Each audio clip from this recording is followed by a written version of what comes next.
Buenas tardes, bienvenidos a esta que es nuestra última sesión de Filosofía de la Historia a distancia. Es ya entonces nuestra última sesión del semestre. En esta traté entonces de centrarme en el que es un tema muy importante, la propuesta de Martin Heidegger acerca de la temporalidad, y al final agregué un poquito acerca de la propuesta de Hans-Georg Gadamer, solamente para que entendamos un poco cuál es la continuidad reflexiva que se da entre Heidegger y Gadamer, y entendamos también un poco por qué a Martin Heidegger se le suele considerar como uno de los antecedentes más importantes de la hermenéutica filosófica. Como les mencionaba, esta sesión va a tratar principalmente sobre la propuesta de Martin Heidegger.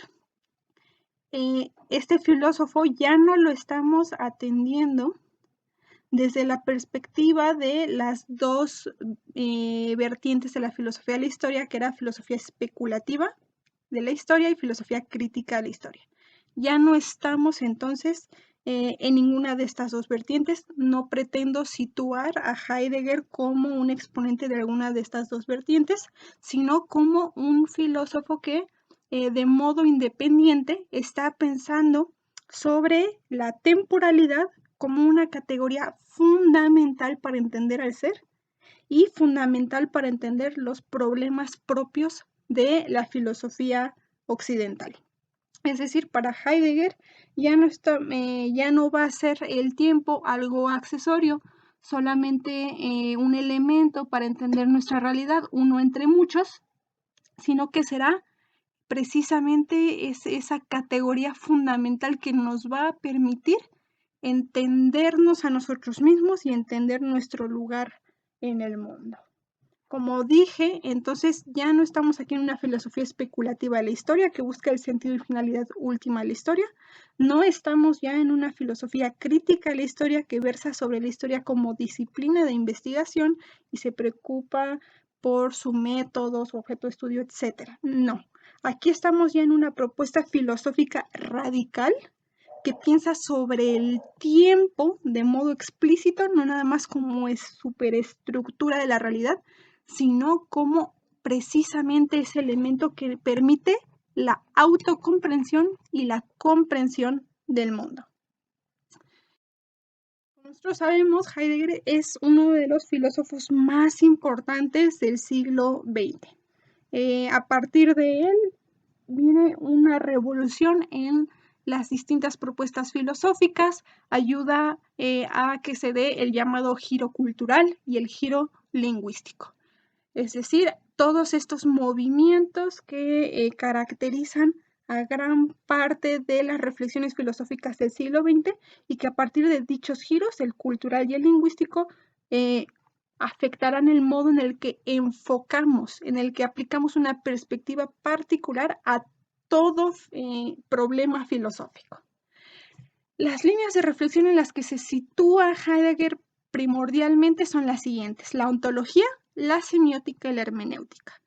En cuanto a la ontología, esto va a quedar muy claro en la siguiente diapositiva. Cuando nos diga el problema fundamental de la filosofía es el problema ontológico del ser.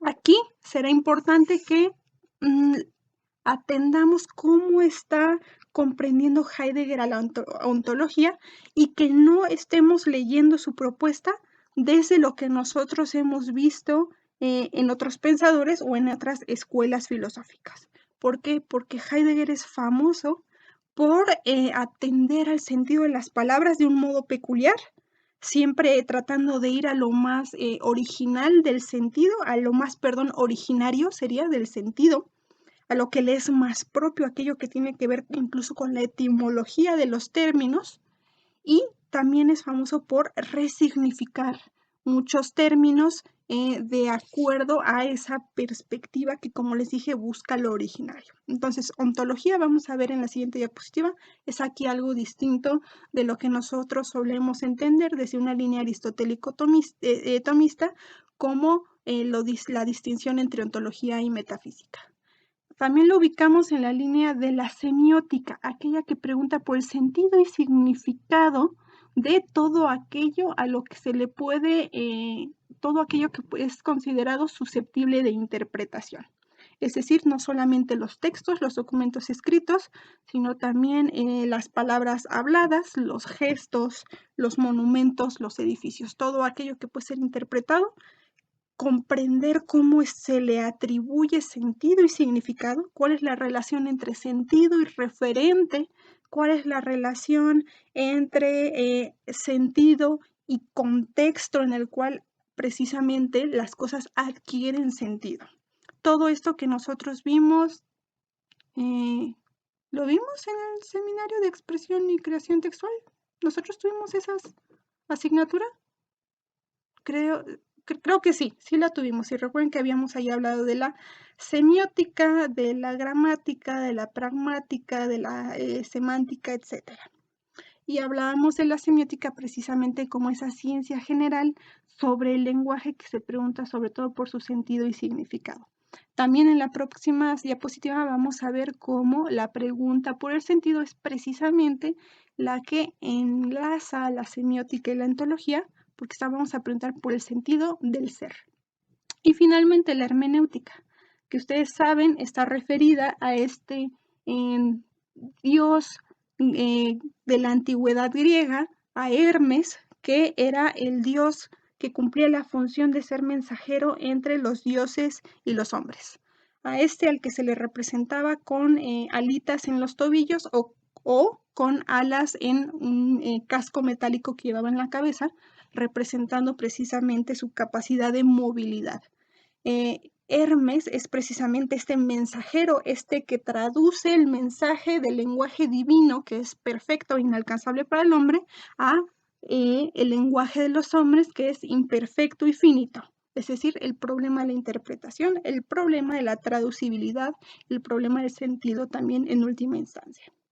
Finalmente, a Heidegger, y volvemos aquí a nuestra diapositiva, lo vamos a ubicar como uno de los representantes más importantes de esta doctrina filosófica que se llama existencialismo, que precisamente reflexiona de forma radical sobre la existencia desde la perspectiva de un paradigma en el cual se suele oponer la esencia a la existencia. ¿Qué es lo que priva? ¿Qué es lo que tiene, pues digamos, anterioridad lógica? ¿La esencia o la existencia? Aquí precisamente Heidegger va a afirmar radicalmente la prioridad de la existencia, porque en el estar siendo es donde se muestra al ser propiamente. Martin Heidegger fue influenciado por numerosos filósofos alemanes de su época muy importantes. Digamos, su propuesta tan importante no surge de la nada, tiene influencia sobre todo de Edmund Husserl, y vimos también había recibido una influencia importante de Heinrich Rickert, este neocantiano que vimos la semana antepasada, y que precisamente es el responsable de determinar lo propio del método histórico. Pues es precisamente de Heinrich Rickert y su pregunta por el método histórico que Heidegger va a ver la necesidad de reflexionar sobre el tiempo, no como algo accesorio, no como una reflexión entre muchas, sino como una de las reflexiones filosóficas por antonomasia. A su vez, Heidegger va a tener una influencia importantísima sobre el resto de los filósofos del siglo XX. No podemos mencionarlos todos porque son muchísimos, casi todos tienen que habérselas en algún momento con Heidegger, pero digamos algunos de sus discípulos, bueno, digamos de aquellos que le dan continuidad a su reflexión de modo más directo, encontramos a Hans-Georg Gadamer, precisamente padre de la llamada hermenéutica filosófica, es decir, no hermenéutica a solas. No, a secas, no la hermenéutica como método, sino ahora la hermenéutica filosófica, la cuestión de la interpretación elevada a propuesta filosófica y categoría para comprensión del mundo. Influye también sobre Jean-Paul Sartre, que nosotros sabemos es uno de los existencialistas más famosos, existencialista francés, que precisamente trata la cuestión del paradigma que suele oponer existencia y esencia, y va también a influenciar a Jacques Derrida y a Gianni Vattimo. me parece que Gianni Battimo todavía está vivo y es precisamente uno de los filósofos más importantes de la actualidad. Algunas de las obras más importantes de Martin Heidegger son las siguientes. La idea de la filosofía y el problema de la concepción del mundo, de 1919. Ontología, hermenéutica de la facticidad, de 1923, y aquí noten la conjunción entre ontología y hermenéutica y la relación con el término facticidad, lo que sea de facto, el factum, el hecho, las cosas en tanto dadas, en tanto están siendo. Y ya desde aquí vamos viendo la preocupación por el ser en tanto está siendo. Tenemos también el concepto de tiempo de 1925, que es muy bueno, y Ser y tiempo de 1927. Estos son los que serían más importantes para nuestra asignatura Filosofía de la Historia. Sin embargo, no les dejé leer una parte de alguno de estos dos textos porque son bastante complejos y yo sé que ustedes podrían abordarlo, por supuesto, sé que tienen la capacidad, pero lo que me refiero es que son complejos y no hay una parte específica donde estuviera concentrada toda la información que quisiera que ustedes leyeran. Por eso mejor les dejé una pequeña partecita de un artículo sobre Martin Heidegger.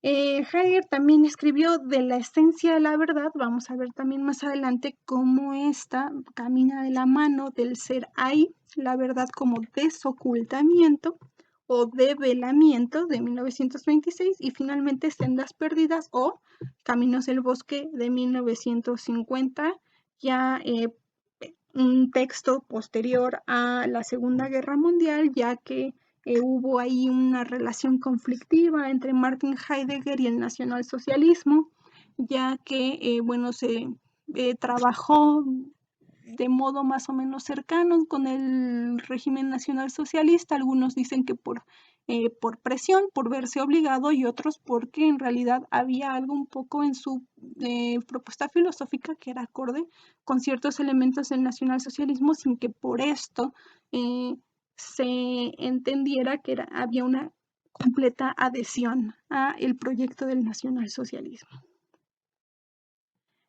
Llegamos aquí a la parte esta parte inicial, digamos, es de donde surge todo el proyecto filosófico de Martin Heidegger. La raíz de toda su filosofía es precisamente la pregunta por el ser. Y nos dice, la pregunta por el ser tiene que ser necesariamente ontológica.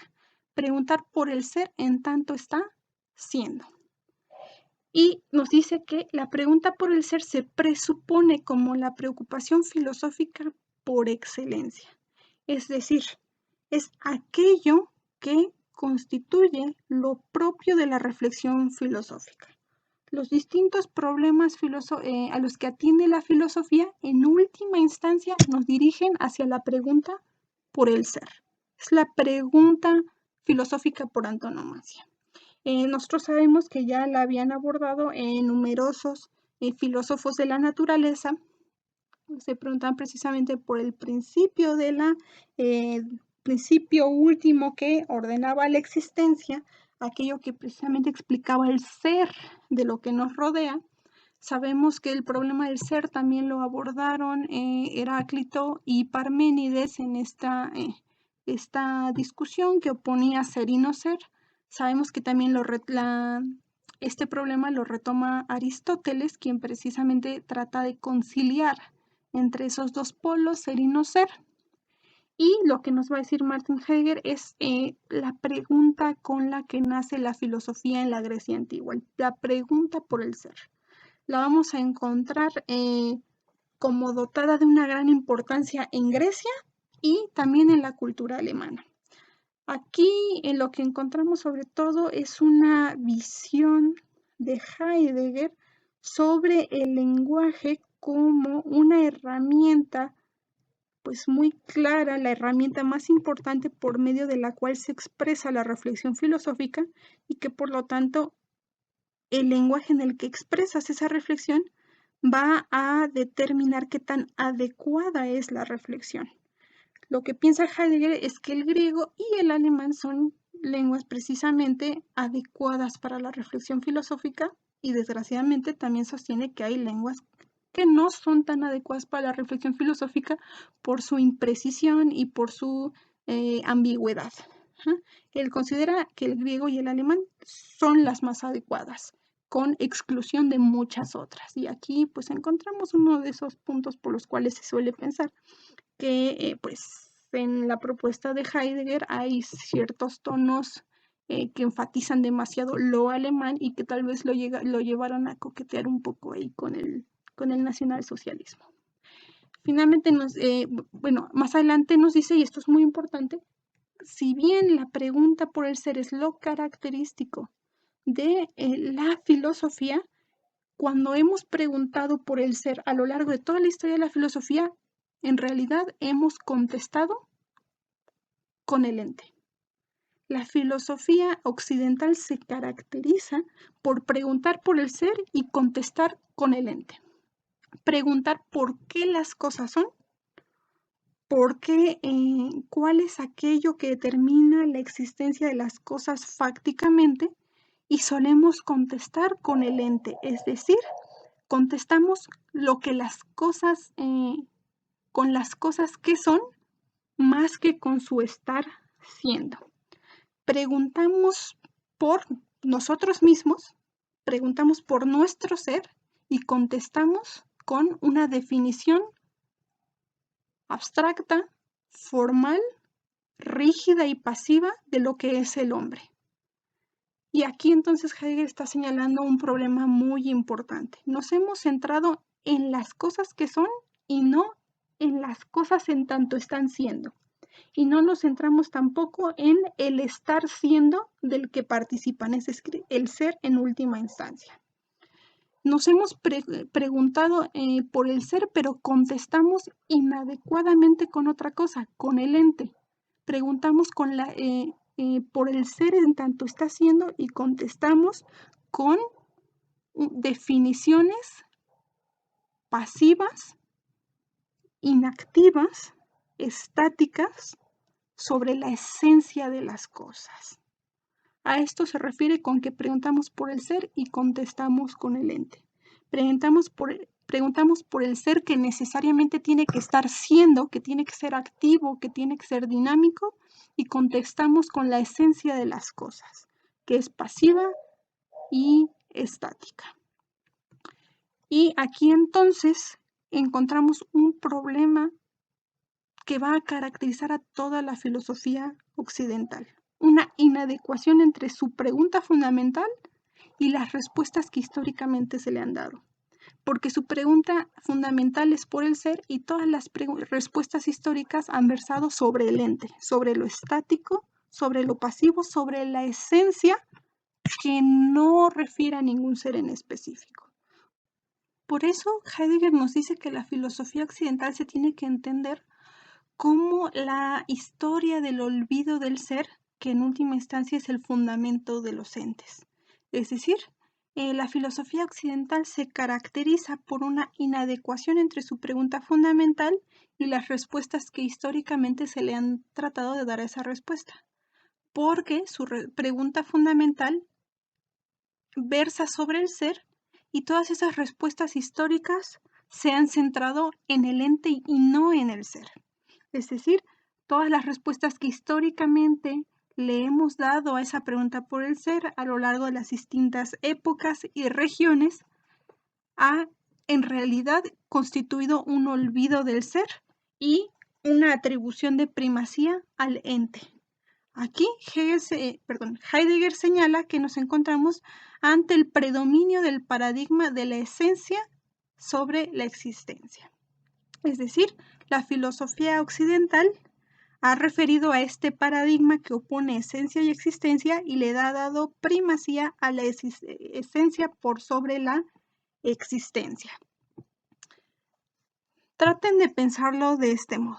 Usualmente nosotros pensamos que la filosofía es una labor reflexiva cuyos conocimientos se expresan en última instancia a través de conceptos, esencias, elementos formales de conocimiento que refieren a las verdades más acabadas, las verdades más importantes de la existencia en cuanto a sus primeros principios y sus fines últimos.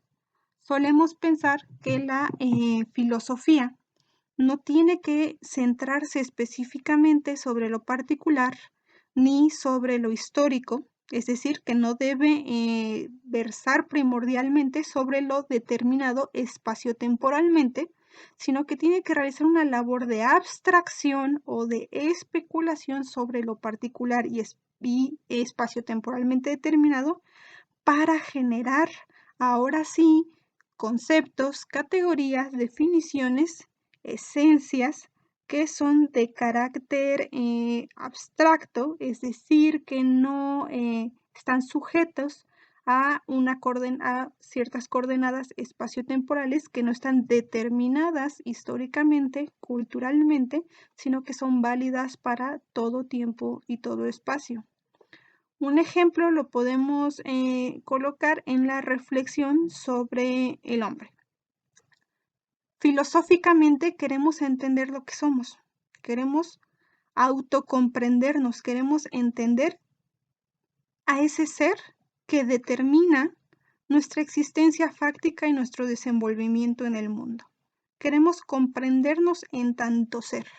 Sin embargo, históricamente, las respuestas que se han dado a esa pregunta por nuestro propio ser han contestado con conceptos o definiciones estáticas e inactivas sobre lo que es el hombre.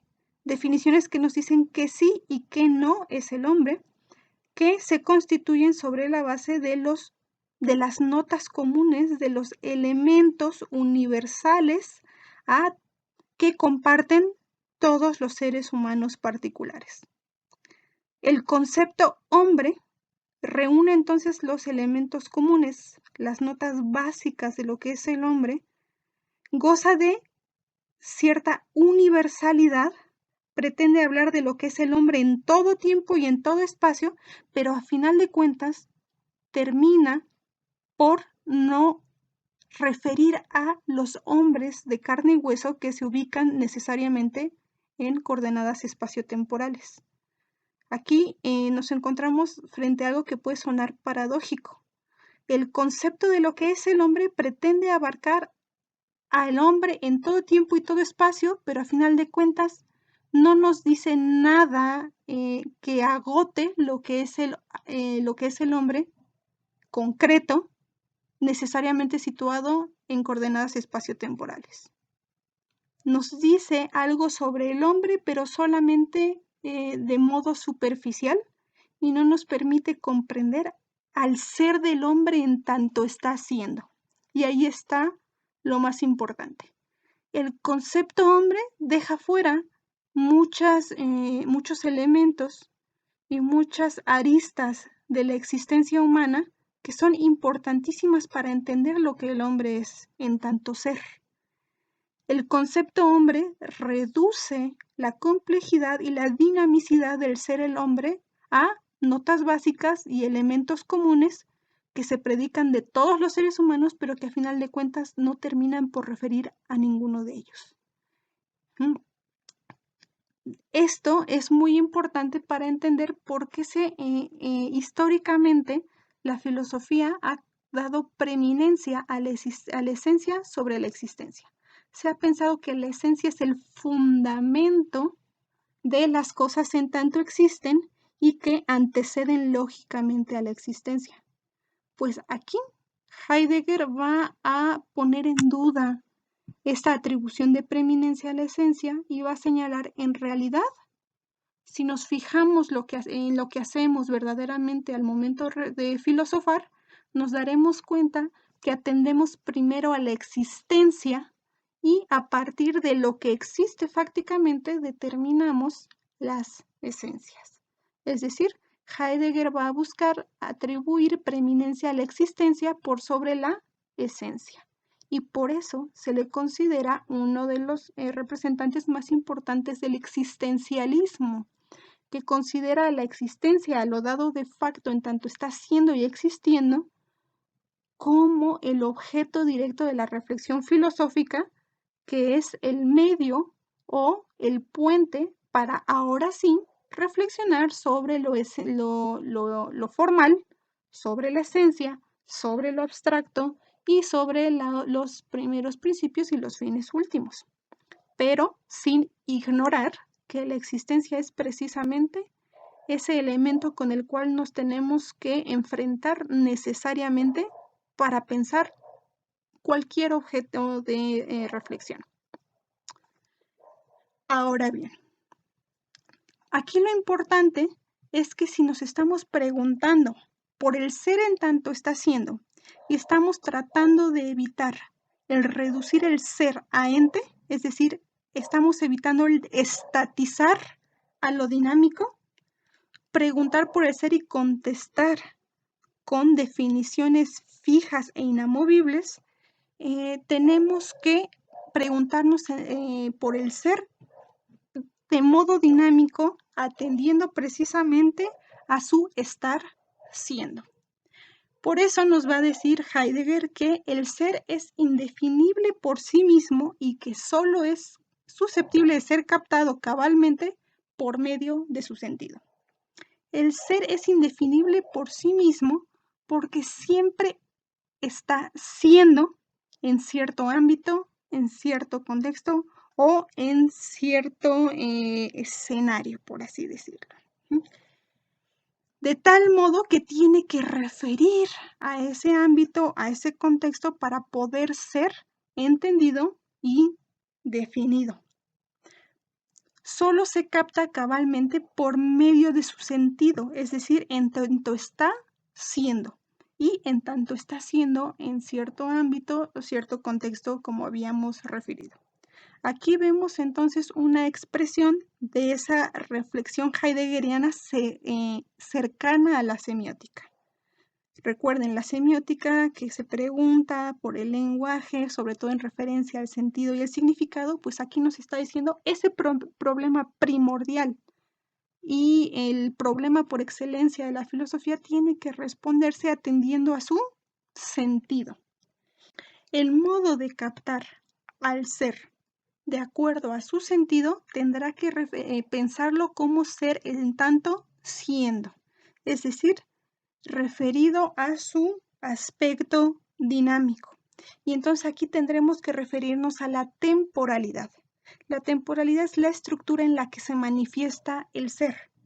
Si decimos ser a secas, estamos reduciéndolo a ente, estamos reduciéndolo a definición. Nosotros queremos preguntar por el ser en tanto está siendo. El ser siendo se da necesariamente en una coordenada o en una dimensión temporal. La temporalidad es esa condición básica para que el ser sea, para que el ser se manifieste en tanto siendo. De tal modo que el ser es siempre presencia temporal. Si al ser le retiramos esa coordenada o esa dimensión temporal, lo hacemos estático, lo hacemos fijo y a final de cuentas lo estamos haciendo ente. Es decir, estamos tratando de dar de él un concepto, una categoría fija y nos estamos perdiendo de todo lo rico que hay en su desenvolvimiento que es necesariamente temporal. Por eso, en última instancia, para Heidegger, la temporalidad va a presentarse como un problema filosófico fundamental, directamente derivado de ese problema primordial de la filosofía, que es la pregunta por el ser. Dicho de otro modo, la pregunta más importante que se plantea la filosofía es la pregunta por el ser. El ser solamente puede entenderse por medio de su sentido, y ese sentido es susceptible de ser abordado únicamente en cuanto se le considera desenvolviéndose en una dimensión temporal. Por eso, la pregunta por el ser y el problema de la temporalidad irán siempre de la mano. ¿Y cómo se llama esa obra tan famosa y tan conocida de Heidegger? Ser y tiempo. Es decir, ser, la pregunta por el ser y tiempo. Temporalidad como esa condición de posibilidad que permite la manifestación del ser en tanto está siendo. Por eso entonces la obra se llama precisamente así, el ser y el tiempo. Ahora bien, dentro de todo el amplio ámbito del ser, existe un ser en específico que es al que le corresponde preguntarse por el ser. Hay un ser en específico que es el único que tiene la conciencia necesaria de sí mismo y de su entorno para preguntar por el ser. A este se le llama Ser ahí o, dicho en alemán, el Dasein. El ser ahí es el ser del ente que en cada caso es el hombre. Y es el único que puede arrojar luz sobre el ser y mostrar la verdad del ser. Aquí entonces nos encontramos algo importante.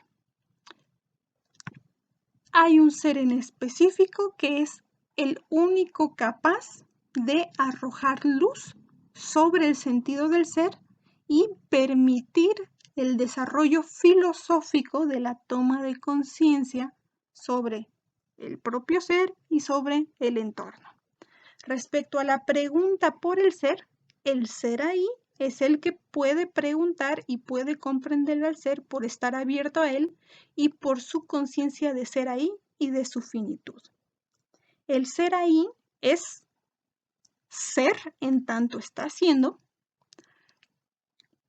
El ser ahí es precisamente el ser del ente que en cada caso es el hombre, que por gozar de conciencia y por estar abierto al ser, puede, como dijimos, tomar conciencia de sí, de su entorno y preguntar por el sentido del ser.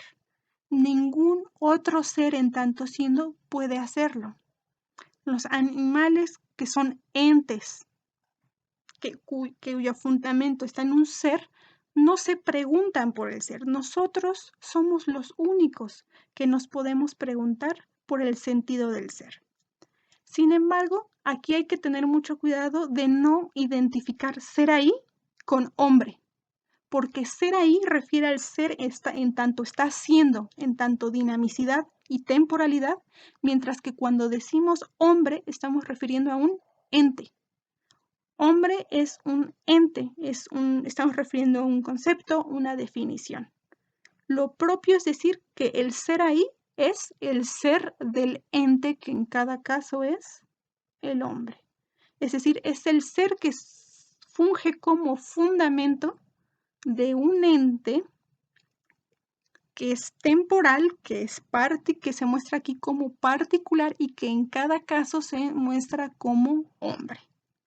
El ser ahí entonces es el único que puede arrojar luz sobre el ser, sobre su sentido y mostrar la verdad del ser. Y aquí nos enfrentamos con una cuestión muy importante, la cuestión de la verdad. Heidegger entiende la verdad como desocultamiento del ser.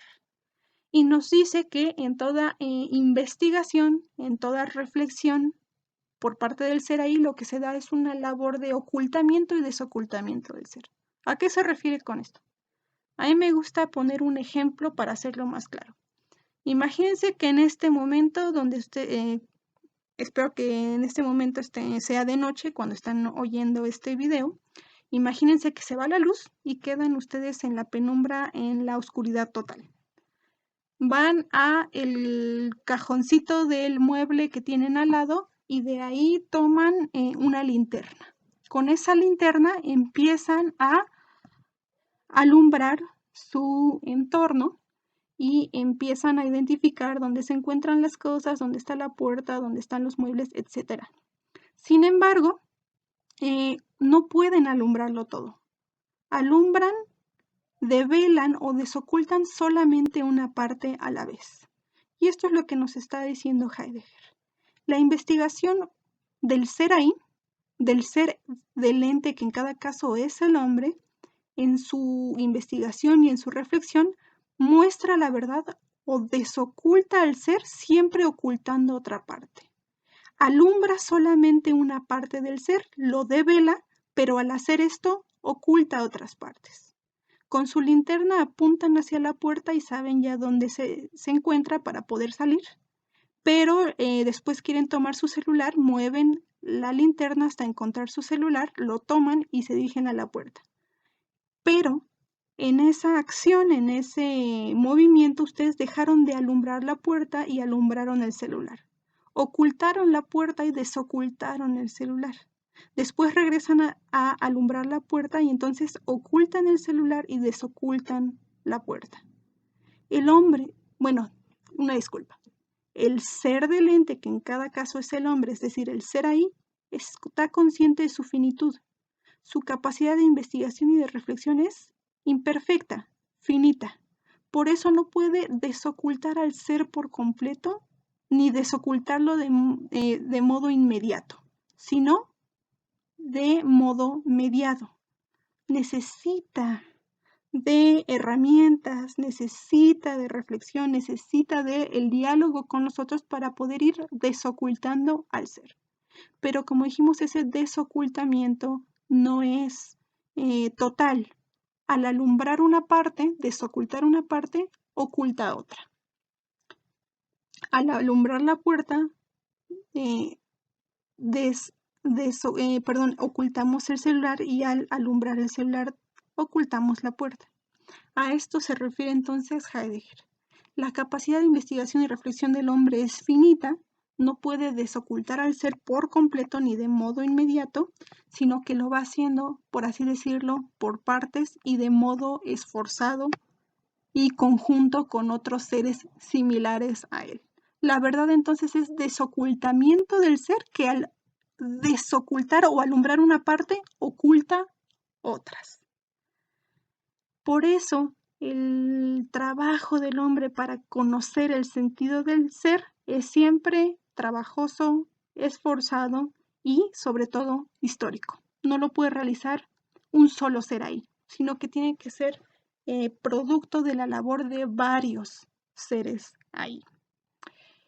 Lo importante aquí es señalar que el ser ahí es el único ser dotado de conciencia, susceptible de preguntar por el sentido del ser y por estar consciente de su propia finitud se da cuenta también que su labor de investigación sobre el sentido del ser es imperfecta. A continuación lo que vamos a ver son los que se han llamado usualmente existenciarios, es decir, modos de ese ser ahí que le son propios y que nos hablan de lo que le es característico. Uno de esos existenciarios, es decir, de esas nociones que nos ayudan a entender el modo en el que se desenvuelve el ser en tanto está siendo, en específico el del ser ahí, es el siguiente: ser para la muerte. Como habíamos señalado, el ser se entiende en relación directa con la temporalidad y el ser ahí como un ser específico, el ser del ente que en cada caso es el hombre, no es la excepción. El ser ahí también se entiende de acuerdo a la categoría de la temporalidad. Y como habíamos señalado, el ser ahí es el único que tiene conciencia de sí mismo, conciencia de la temporalidad, conciencia de su entorno, de aquellos con los que comparte su entorno, y precisamente por esa conciencia se sabe como un ser que está siendo, pero que es finito. Esa finitud le refiere su existencia situada, pero también su existencia finita. Se sabe como un ser para la muerte, y así lo expresa Heidegger como una sola noción, no como palabras que se siguen unas a otras, sino que conforman una sola expresión con un sentido muy específico. Ser para la muerte. El ser ahí es también un ser para la muerte, un ser que es temporal, pero también es finito. Se sabe finito y tiene una certeza que lo acompaña durante toda su existencia, que es un ser para la muerte. Lo único que no sabe es cuándo acontecerá esa muerte. Sin embargo, esto es algo muy importante, porque es una de las pocas certezas que tiene a lo largo de su existencia y que tiene que determinar cada uno de los actos de su existencia. En ese sentido, Heidegger va a entender que la vida del ser ahí es auténtica en cuanto toma conciencia de que es un ser para la muerte y que tiene que anticipar y ordenar sus actos para ese momento cierto de la muerte, respecto del cual tiene la incertidumbre de saber cuándo sucederá. Por el contrario, el ser ahí vive de modo inauténtico cuando omite, niega o hace caso omiso de que es un ser para la muerte, es decir, cuando se niega a actuar flagrantemente en relación con su finitud, cuando actúa como si no fuese a morir, cuando actúa como si no tuviera esa certeza. La vida auténtica es aquella que reconoce que el ser ahí es un ser para la muerte. Y la vida inauténtica es aquella en la cual se omite, se pretende ignorar que el ser ahí es un ser para la muerte. Otro de los existenciarios importantes es que el ser ahí es un ser en el mundo. De nuevo, esta constituye una expresión en sí misma, por eso la encontramos que son palabras unidas por guiones, porque está pretendiendo referir a una sola noción de sentido, a un solo núcleo de sentido. Y el ser en el mundo refiere a que el ser ahí toma conciencia de sí y se sabe también como un estar en el mundo, como un ser ahí en el mundo. Se sabe inserto en cierto ámbito, en cierto contexto, en ciertas coordenadas espaciotemporales. No solamente será la temporalidad algo importante para pensar al ser ahí, sino que también se sabe situado espacialmente. Heidegger nos refiere incluso la expresión el ser arrojado al mundo. Y esta noción, esta expresión arrojado, eyecto al mundo, precisamente refiere a la idea de que el hombre toma conciencia de esto una vez que ya es así. Es decir, el ser ahí, es decir, el ser del ente, que en cada caso es el hombre, toma conciencia de su estar en el mundo cuando de hecho ya lleva bastante tiempo precisamente estando en el mundo, siendo en el mundo. Y aquí lo importante es que Heidegger nos señala que este ser en el mundo es algo propio y característico del ser ahí y que no le es algo accesorio o secundario como usualmente se pensaba de acuerdo a la filosofía occidental tradicional que da preeminencia a la esencia por sobre la existencia. Como recordaremos, usualmente la filosofía ha considerado que solamente refiere a los fenómenos particulares y en este caso a la existencia de seres particulares como un modo de llegar a cierto conocimiento sobre notas básicas, elementos comunes y generar ciertos elementos de conocimiento tales como las esencias, los conceptos y las categorías. Es decir, le atribuyen prioridad lógica a la esencia por sobre la existencia y consideran que lo que existe, los seres particulares, concretos, históricos, temporales, son solamente manifestaciones de esencias universales, abstractas o expresiones de conceptos formales. En este caso, Heidegger está haciendo precisamente lo contrario, está afirmando la preeminencia de la existencia por sobre la esencia. Lo que existe para él de modo real y fáctico es la existencia. La esencia es algo que generamos de modo intelectual y que se deriva lógicamente de la existencia. En este caso, lo que estamos refiriendo es que los seres particulares situados en coordenadas espaciotemporales, situados en el mundo, situados en un contexto particular, es lo que existe fácticamente y a través de la reflexión de esta existencia fáctica y contextual es que tomamos conciencia o generamos categorías, conceptos y esencias. De acuerdo a este existenciario que señalamos como el ser en el mundo, Heidegger va a negar que la relación epistemológico-teórica sea la relación fundamental y originaria que existe entre el ser del ente, que en cada caso es el hombre, y el mundo. Aquí me permití utilizar el término hombre, pero nosotros sabemos que cuando estamos tratando sobre la propuesta de Heidegger no hablamos del ser ahí como equivalente 100% a el hombre. El ser ahí es el ser siendo, y el ser ahí es el ser del ente, que en cada caso es el hombre. Si identificáramos ser ahí y hombre, estaríamos estatizando al ser ahí y estaríamos convirtiéndolo en ente.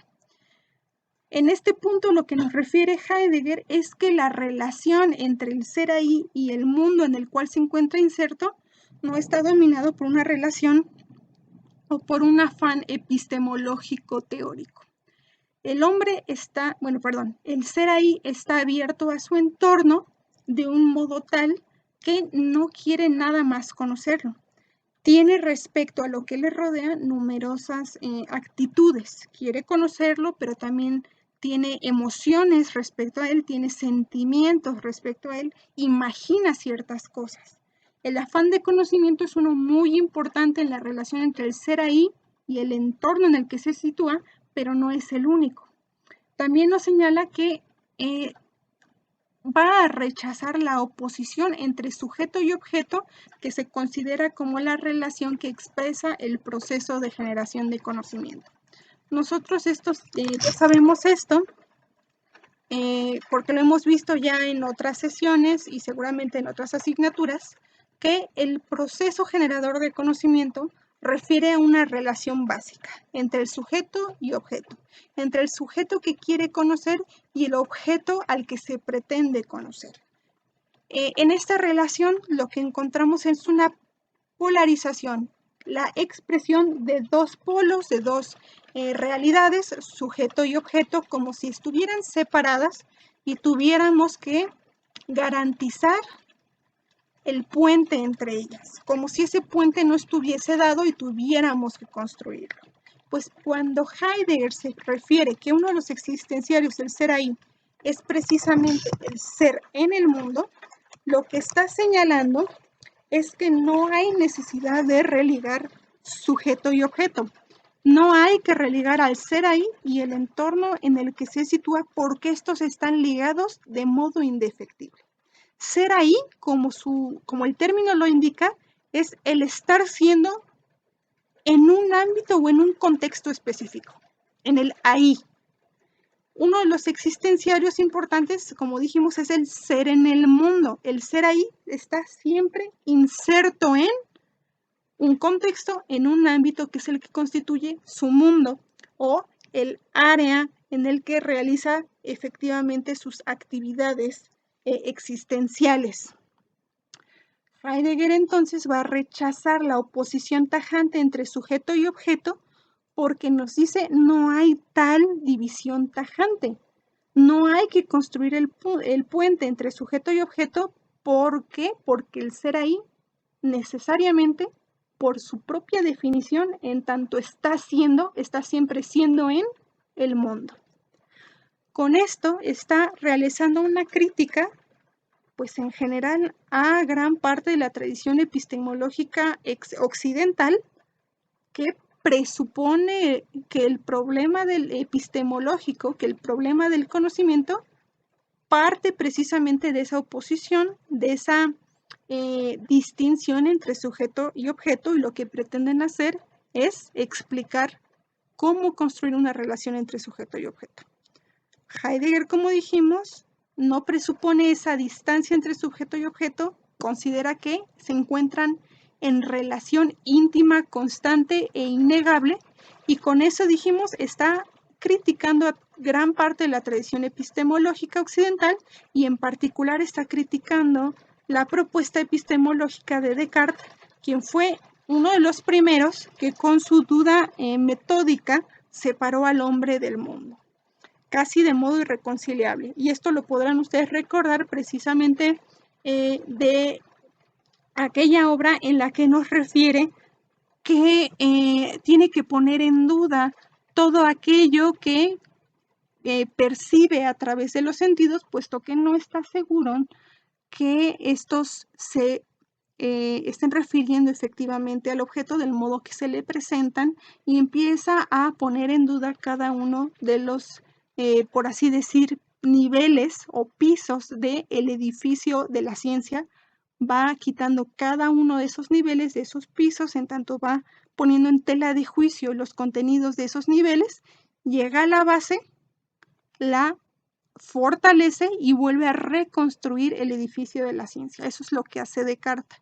Pero precisamente esa aplicación de la duda metódica se basa en la presuposición de una separación o una distinción tajante entre sujeto y objeto, mientras que Heidegger niega esa separación y señala ser ahí y el ámbito en el que se desarrollan no están separados, sino que por el contrario se encuentran íntimamente relacionados, y es ese ámbito finito, contextual, el que le da pleno sentido a el ser ahí. El último de los existenciarios que nosotros estamos tomando en cuenta es el ser con otros en el mundo. Si se dan cuenta, este existenciario retoma el anterior, el del ser en el mundo, y lo amplía. No es nada más ser en el mundo, sino ahora ser con otros en el mundo. El ser ahí, que es el ente, que es el ser del ente, que en cada caso es el hombre, se encuentra irremediablemente en relación consigo mismo, con el entorno en el que se desenvuelve, pero también en ese entorno encuentra a otros entes que están siendo, se encuentra ahí entonces también seres en tanto siendo, que son de distinto tipo, algunos de ellos muy disímiles y algunos de ellos similares a él mismo.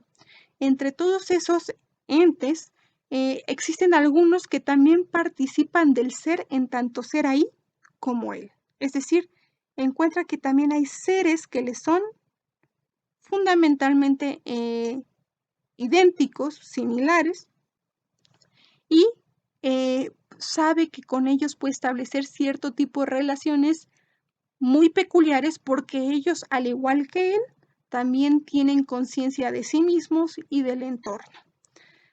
Aquí a lo que estamos refiriendo es el contacto entre, y me voy a permitir aquí una expresión que no debería usar, el contacto entre seres humanos, de un hombre con otro hombre. Y digo que esta expresión no la debería de usar porque recuerden que no debemos utilizar de modo equivalente el ser ahí con el hombre.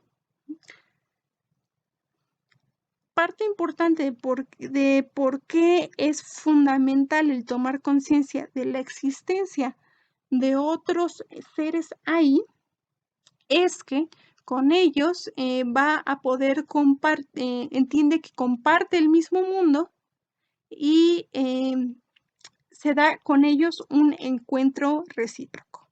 Ese estar en el mundo entonces no se da de modo aislado, solitario, sino conjunto con otros seres ahí que le son similares. De tal modo que con ellos puede establecer un tipo específico de relación para el cual será muy útil el lenguaje. El lenguaje aquí se presenta como el modo fundamental de estar en el mundo. El lenguaje es lo que permite el diálogo, el encuentro recíproco entre los seres ahí, o entre el ser de los entes que en cada caso son un hombre, y les permite realizar acciones conjuntas. Y aquí encontramos otra vez una expresión de la importancia que Heidegger dio al lenguaje y en general a la semiótica. El lenguaje, va a decir, es la morada del ser. A través del lenguaje, el ser se muestra en su pleno sentido. Y ya habíamos dicho nosotros que el ser no se entiende por sí mismo, sino a través de su sentido. Es el ser ahí quien devela el sentido del ser, y lo hace por medio del lenguaje. Fuera de las actividades lingüísticas, el ser permanece oculto. El lenguaje para Heidegger, como dijimos, es la morada del ser. Y el lenguaje es lo que le permite al ser ahí entrar en contacto con otros ser ahí, establecer con ellos un diálogo y acciones conjuntas. Pero aquí también surge una problemática importante, la problemática que se deriva del diálogo, de la comunicación, y es la problemática precisamente de la interpretación. Ahí donde hay algún elemento o documento al cual se le puede atribuir sentido, encontramos también el problema de la interpretación, el problema de la comunicabilidad, el problema de cómo comunico algo de la forma específica en que yo quiero a otro ser que es similar como yo, perdón, que es similar a mí, que se parece a mí, pero que no soy yo efectivamente. Me es en realidad análogo. Es como yo, pero no soy yo.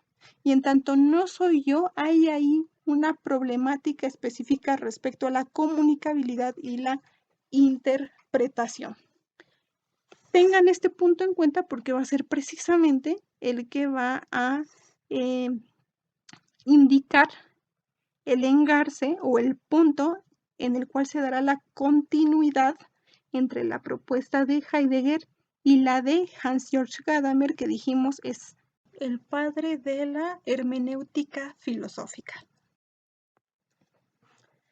Muy bien. Como habíamos señalado, para Heidegger el problema principal de toda la filosofía occidental era la pregunta por el ser y, de modo más específico, la pregunta por el sentido del ser. Esta solamente se podía responder atendiendo a la temporalidad que funciona como condición de posibilidad de el ser en tanto que está siendo. Por eso la pregunta por el tiempo o el problema de la temporalidad será también uno muy importante para Heidegger y será precisamente aquel que nos indica que podemos considerarlo como uno de los filósofos más importantes para la asignatura de filosofía de la historia, en su sentido amplio, ¿no? Filosofía de la historia, historicidad, temporalidad, el tiempo, etc. En cuanto a la pregunta por el tiempo, Heidegger inicia oponiéndose a la idea vulgar del tiempo y la historia. Nos dice que no hay que considerar al tiempo como lo opuesto a lo temporal o lo eterno. Es decir, que no hay que establecer una oposición tajante entre la temporalidad y lo atemporal o lo eterno, como se solía hacer en Grecia. Nosotros ya habíamos señalado cómo esto se dio en la Grecia antigua, cuando los filósofos de la naturaleza, pero también Platón y Aristóteles, estaban reflexionando sobre todo sobre la superestructura general de la existencia y se basaban precisamente en oposiciones comunes como la de temporalidad, atemporalidad, dinamismo versus estaticidad y unidad frente a pluralidad. Heidegger va a dar el traste con estas oposiciones y va a señalar que no debemos oponer lo temporal a lo atemporal. Niega la distinción que colocaba de un lado en un polo al ser y la eternidad y del otro al ente y lo temporal. Es decir, aquel que consideraba que el ser era lo esencial, era lo que referimos en los conceptos y las categorías y que se encontraba del lado de lo atemporal o eterno, mientras que el ente referido como existencia fáctica y situada se encontraba del lado de lo temporal. Como señalamos, para él la pregunta por el ser se da precisamente de la mano de la temporalidad y no es posible realizar estas distinciones comunes que son propias de la historia de la filosofía occidental. Va a negar también que se piense al tiempo en su sentido plenamente objetivo y de modo separado a el tiempo en un sentido completamente subjetivo. Niega que se le considere como tiempo físico objetivo, es decir, como una realidad autosuficiente, subsistente por sí misma, que no requiere de un sujeto que experimente el tiempo para que exista, de modo que dijéramos el tiempo es una realidad en sí misma, que es independiente del ser humano y del hombre en tanto sujeto que busca conocer. Niega también que podamos entender al tiempo de modo psicológico subjetivo, es decir, que el tiempo sea solamente una realidad que se da en la mente o en la conciencia de un sujeto de conocimiento, es decir, en la conciencia o la mente de un ser humano en este caso en específico. Va a negar entonces estas consideraciones radicalmente objetivas o subjetivas del tiempo, porque recuerden que él acaba de negar esa distinción tajante entre el sujeto y el objeto. Por lo tanto, también va a rechazar que exista una línea divisoria clara entre el ámbito de lo subjetivo y lo objetivo. Por lo tanto, no podremos colocar al tiempo como una realidad plenamente objetiva, independientemente de lo subjetivo, o como un estado de conciencia o un elemento mental subjetivo que tiene en la conciencia humana precisamente su operatividad y que no persiste más allá de la existencia y de la reflexión del sujeto. Va a señalar que en ambos casos, en cuanto lo referimos como plenamente subjetivo o como plenamente objetivo, se entiende al hombre como una unidad psicofísica separada del mundo y se está implicando de fondo también una distinción tajante entre sujeto y objeto, cosa que ella había rechazado.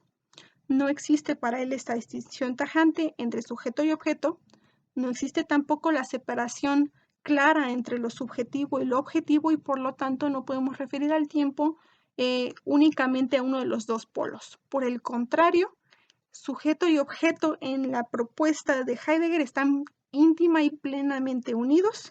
El ser del ente, que en cada caso es el hombre, es siempre un ser ahí, un ser que se está desenvolviendo en un ámbito, en un contexto específico, un ser en el mundo. Y el tiempo es precisamente aquello que le permite desenvolverse en el mundo y es la categoría de posibilidad del desenvolvimiento del ser ahí.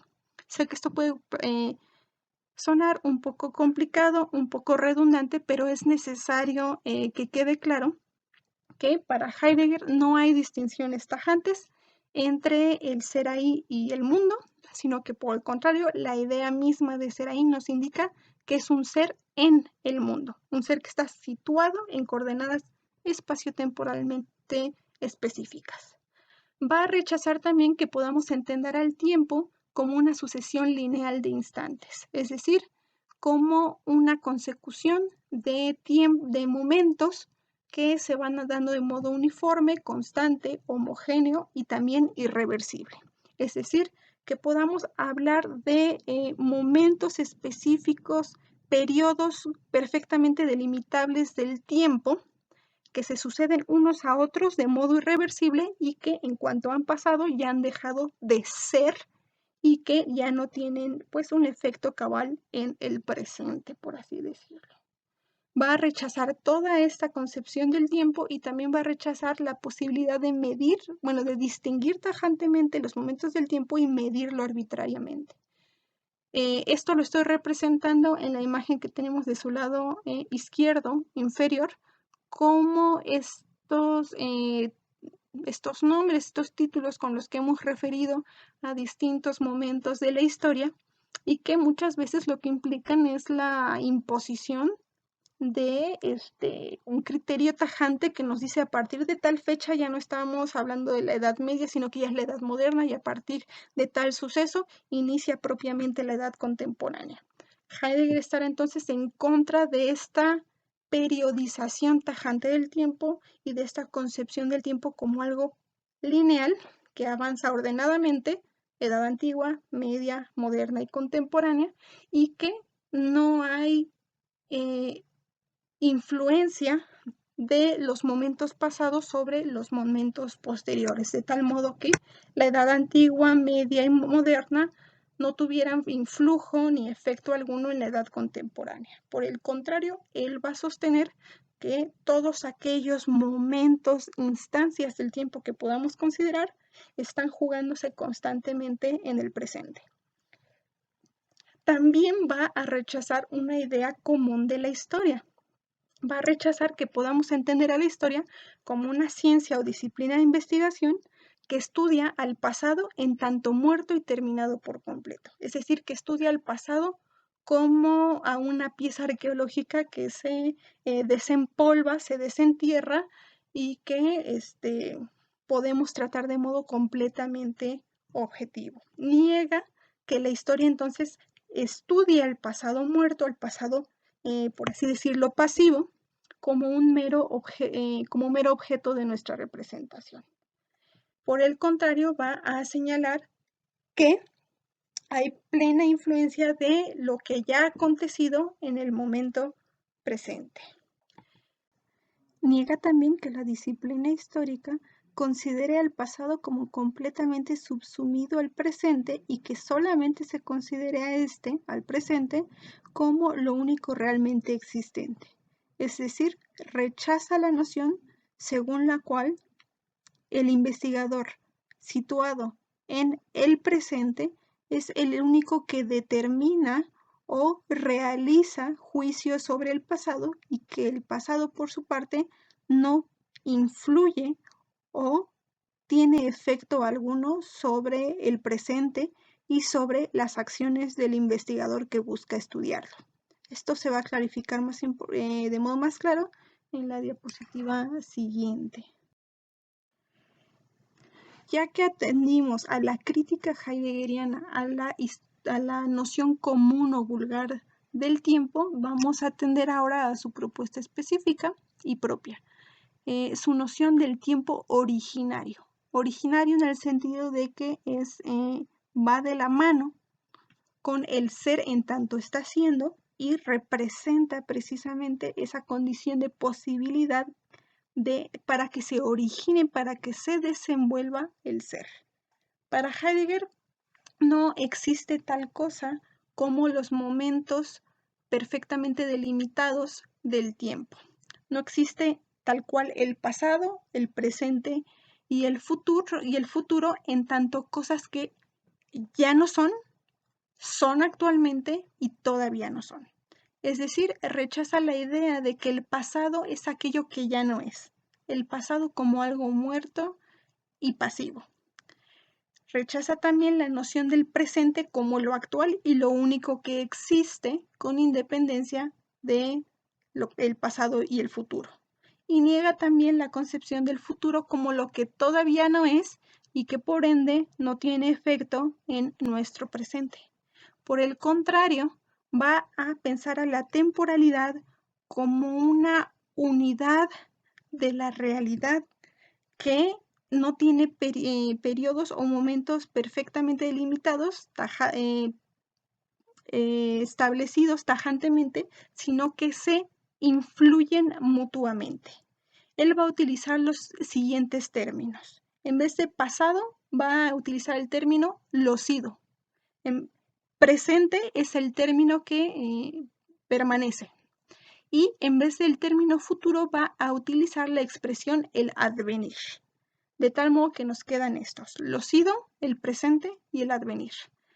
Como se dan cuenta, utiliza términos distintos de pasado y futuro para referir precisamente esa idea de que lo que nosotros solemos considerar como que ya ha sido y como lo que advendrá, como lo que habrá de advenir, están influyendo constantemente en el presente y, según Heidegger, se encuentran de algún modo ya implicados en cada momento presente. Nos dice así, los ido y el advenir no dejan de ser ni todavía no existen o todavía no son. Los ido y el advenir configuran en igual medida que el presente la unidad original de la estructura del ser ahí.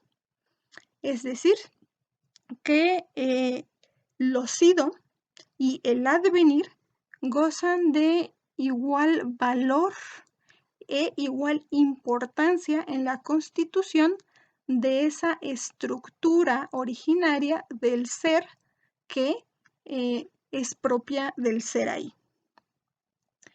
La existencia del ser ahí se desarrolla en la temporalidad, como dijimos, se desarrolla en un contexto y en un ámbito específico, pero no vive solamente en la dimensión del presente, sino que esa dimensión está afectada por lo sido y por el advenir.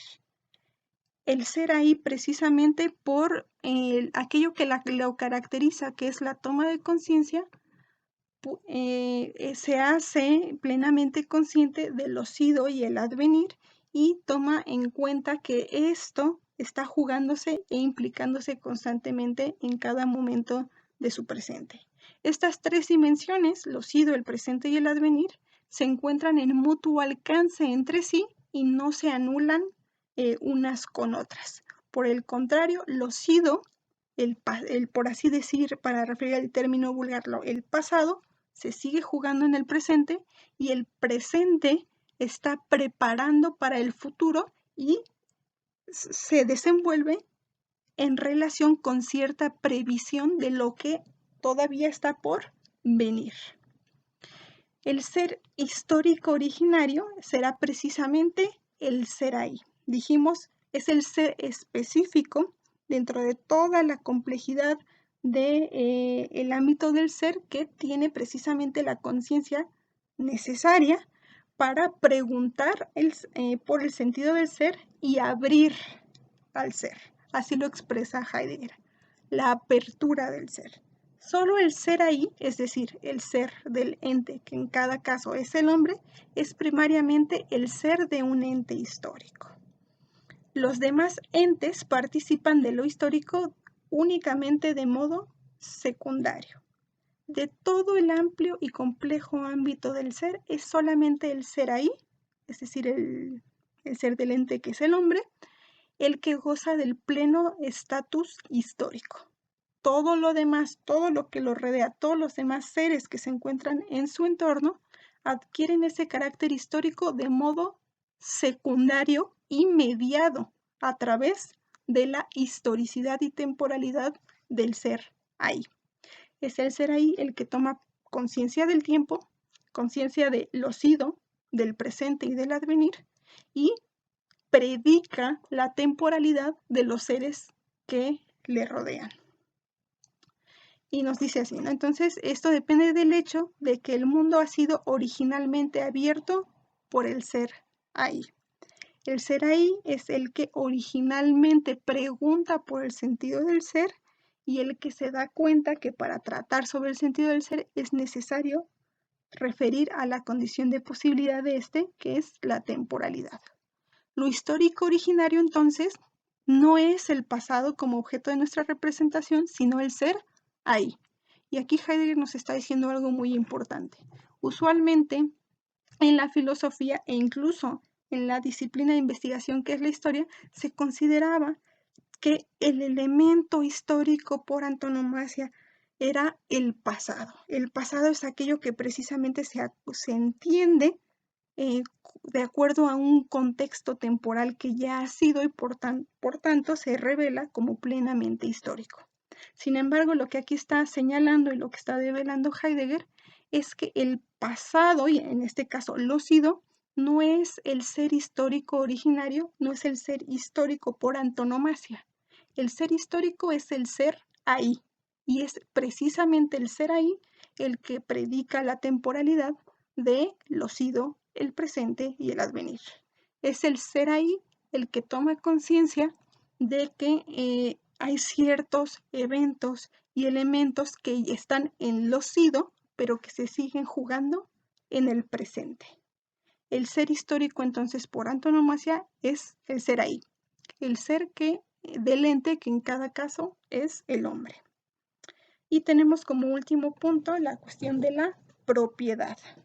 Lo sido, el presente y el advenir coimplican la finitud del ser ahí y el modo específico en que la existencia humana se prolonga y se desenvuelve entre el nacimiento y la muerte. Es decir, el ser ahí que toma plena conciencia de sí mismo y de su entorno, el ser ahí que pregunta por el sentido del ser y lo comprende desde su condición de posibilidad, que es la temporalidad, tiene también plena conciencia de su finitud y se entiende como algo que se desenvuelve en tanto está haciendo, pero que está siendo en tanto referente al osido y al advenir. Por eso nos dice que estos tres momentos, el osido, el presente y el advenir, coimplican la finitud del ser ahí. El ser ahí se sabe como un ser que ha nacido, empezado a ser, como un ser que está siendo en el presente y que tiene un advenir específico, y ahí es también donde sale a relucir la cuestión del ser para la muerte. En el advenir, el ser ahí alcanza a vislumbrar esa certeza con incertidumbre que le es propia, la de su propia muerte. Y es precisamente la relación, la coimplicación y el alcance mutuo entre el osido, el presente y el advenir, el que permite al ser ahí referir cosas adecuadamente respecto del sentido del ser.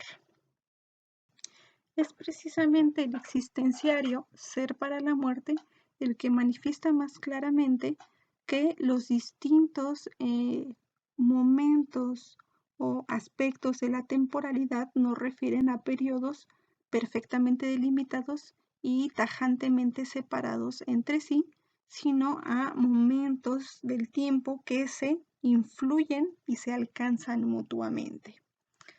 Nos dice, el ser ahí individual se enfrenta a una certeza con incertidumbre, su propia muerte. Pues el ser ahí sabe que ha de morir, pero no sabe cómo ni exactamente cuándo. Solamente sabe que morirá en el momento del tiempo que Heidegger llama el advenir.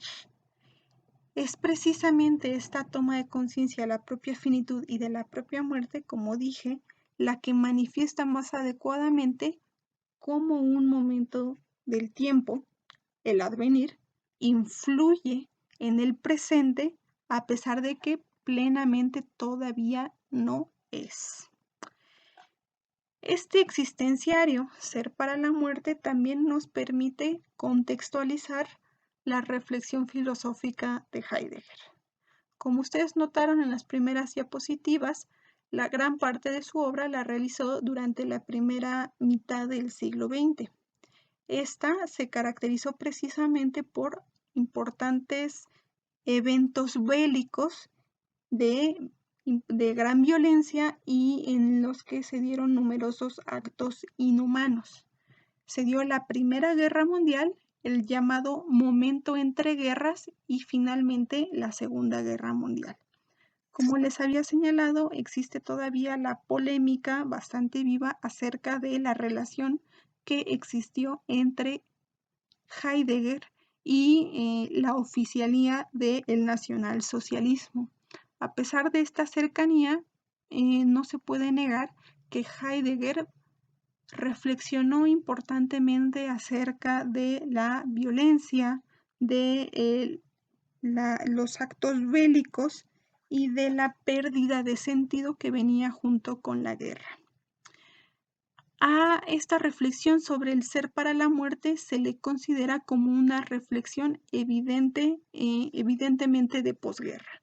Es decir, se le considera como una manifestación de esas reflexiones que se han llamado precisamente reflexiones de posguerra, en las cuales los pensadores o filósofos se han visto impulsados a reflexionar acerca de la finalidad y el sentido de la vida humana, así como el valor de la existencia humana, precisamente a partir de la guerra y de los grandes eventos de violencia del hombre contra el hombre.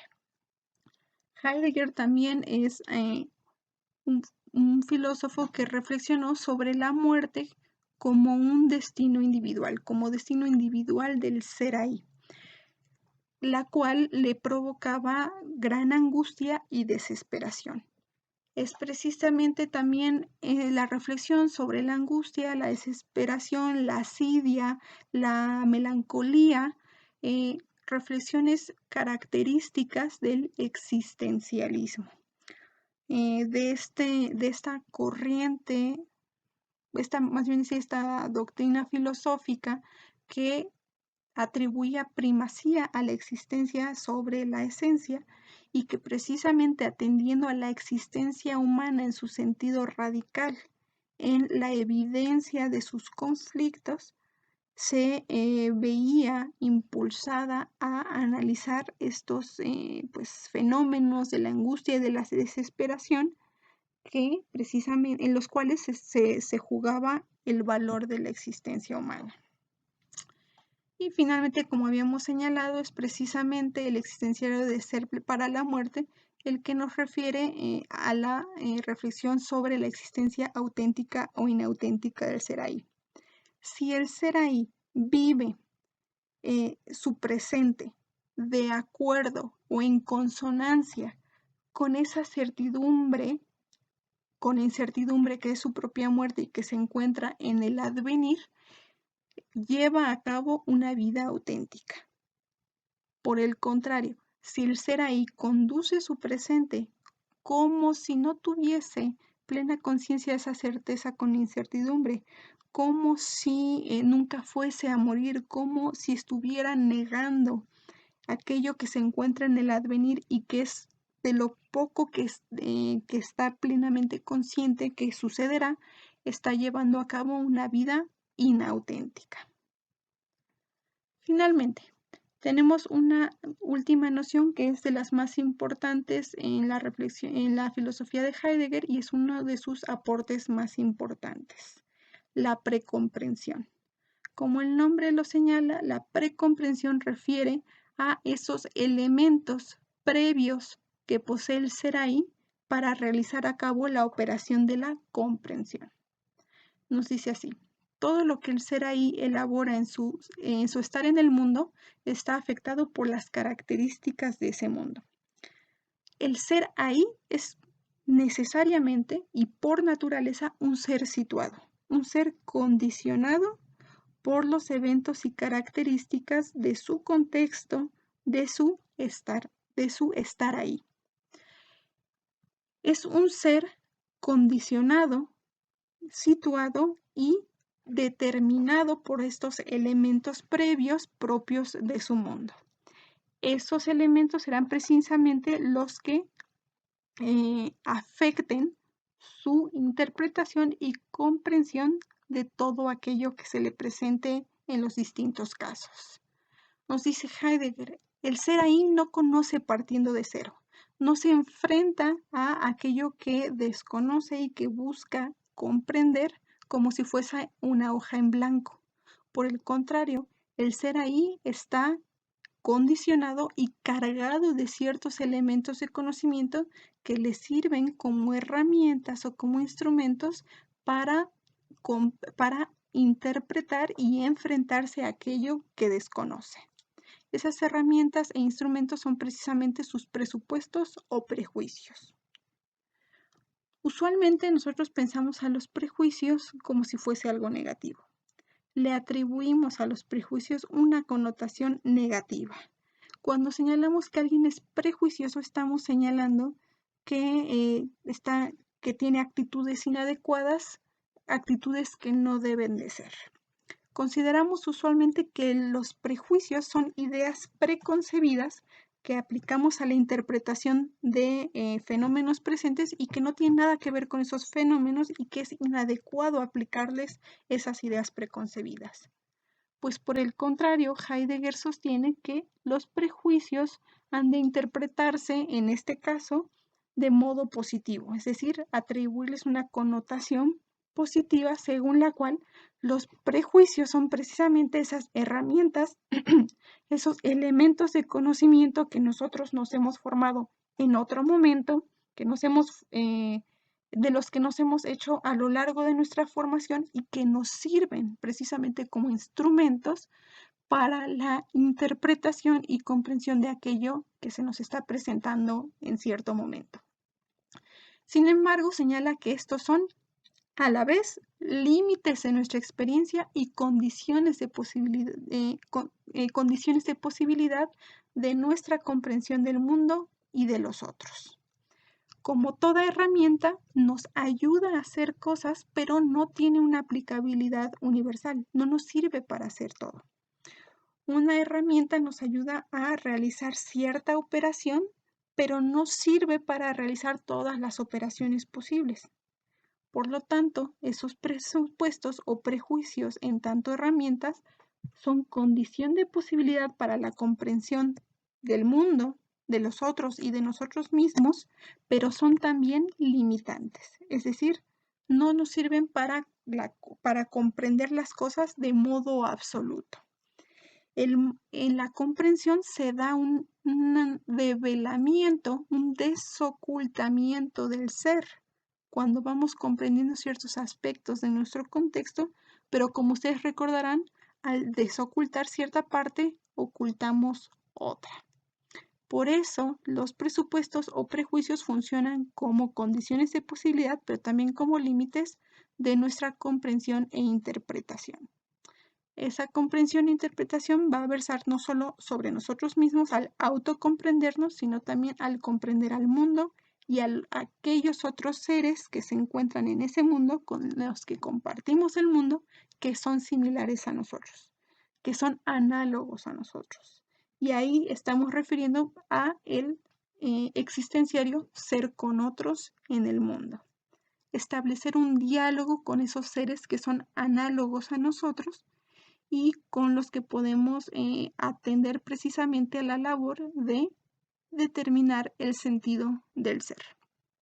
Aquí estamos entrando entonces en el ámbito de la hermenéutica, es decir, en el ámbito de la reflexión sobre la interpretación y el sentido. Y como habíamos dicho, aquí encontramos el punto en el cual Heidegger se inserta en cierto escenario de reflexiones filosóficas que van a tener consecución pues, hasta el día de hoy.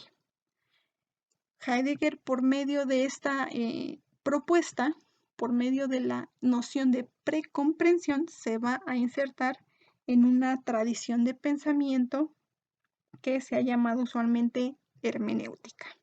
Y le estoy refiriendo en el recuadro verde que está de su lado izquierdo inferior. Esa tradición que refiere a la hermenéutica pues es bastante amplia, no vamos a abordarla toda, solamente quiero referir que en el pasado inmediato de Heidegger está referida a la persona de Wilhelm Dilthey. Como ustedes recordarán, Wilhelm Dilthey es este neokantiano que nosotros abordamos hace unas cuantas sesiones, quien señalaba que las ciencias de la naturaleza aplicaban una operación específica para desarrollar su labor y que esa operación específica era la explicación, mientras que las ciencias del espíritu realizaban otra operación específica que llamó comprensión, es decir, atender a los fenómenos del espíritu en su complejidad y su pluralidad, sobre todo a partir de su historicidad, es decir, atendiendo a el contexto histórico en el que se sitúan y atendiendo precisamente a su importancia dentro de ese contexto. Dilthey entonces va a aportar la noción de comprensión. Heidegger, por su parte, va a retomar esa idea de Dilthey y la va a reconfigurar señalando que, si bien es muy importante la cuestión de la comprensión, es necesario tomar en cuenta que la comprensión no parte de cero, que el ser ahí no comprende como si fuese él mismo una hoja en blanco. El ser ahí, por el contrario, precomprende. No es una hoja en blanco, sino por el contrario, un ser situado cargado de conocimiento, cargado de ideas preconcebidas, de presupuestos y prejuicios que le acompañan en cada momento de su vida y que le sirven como herramientas para comprender e interpretar a todo aquel fenómeno que se le presenta. Es así que entonces que Heidegger retoma la noción de comprensión de Dilthey, la reconfigura como precomprensión, como todo aquello que condiciona la labor de comprensión e interpretación por parte del ser ahí. Y aquí vamos a ver que entra un tercer personaje en nuestro escenario. Ese tercer personaje es Hans Georg Gadamer, un filósofo alemán quien va a tomar conciencia de la propuesta de Dilthey, de la reconfiguración de esa propuesta por parte de Heidegger y las va a asimilar a su propio proyecto. Gadamer va a considerar que era muy importante tomar en cuenta la historicidad de todos los fenómenos espirituales, como lo señaló Dilthey, que también era importante señalar todos los elementos previos que condicionan nuestra comprensión e interpretación, como lo señaló Heidegger, pero que radicalizando esas dos nociones, tenemos que tomar en cuenta que a lo que nos enfrentamos es a una pluralidad de horizontes hermenéuticos en cuya relación se dibuja un círculo, también distintos círculos hermenéuticos. Gadamer es el padre de la hermenéutica filosófica. Aquí estoy viendo que en la diapositiva me faltó ponerle precisamente filosófica en la parte de hasta abajo. Gadamer es el responsable de pensar a la hermenéutica ya no solo como método y técnica para la adecuada interpretación, sino que retoma la hermenéutica y la eleva de mero método a doctrina filosófica que sostiene que a la realidad la tenemos que comprender por medio de ese ser histórico que es el hombre y que el hombre tiene como principal operación a la interpretación. Gadamer entonces retoma de la hermenéutica como método, como técnica que había pensado en su momento Schleiermacher, que después retomó Dilthey, a la que después abonó Heidegger, y como dije, la eleva de mero método y técnica a propuesta filosófica autosuficiente. La interpretación ya no va a ser solamente un problema de los filólogos o un problema de los de aquellos que se dedican a la literatura, sino que la interpretación va a ser considerada uno de los problemas más importantes a los que se enfrenta la filosofía y uno de los problemas que acompaña indefectiblemente a la existencia humana. Como dijimos, Gadamer va a proponer las siguientes nociones: horizonte hermenéutico y círculo hermenéutico. Y para clarificar esto, los quiero referir al esquema pequeñito que está de su lado derecho. Por horizonte hermenéutico está refiriendo a ese contexto o circunstancia inmediata en la que se encuentra el hombre. Aquí ya no utilizamos los términos de ser ahí que eran propios de la filosofía de de Heidegger. Por su parte, Gadamer está retomando el espíritu de la propuesta de Heidegger, pero ya no con los mismos términos. Ya refiere al hombre como hombre y no como no en relación con el ser ahí, como el ser del ente, que en cada caso es el hombre, como lo hacía Heidegger.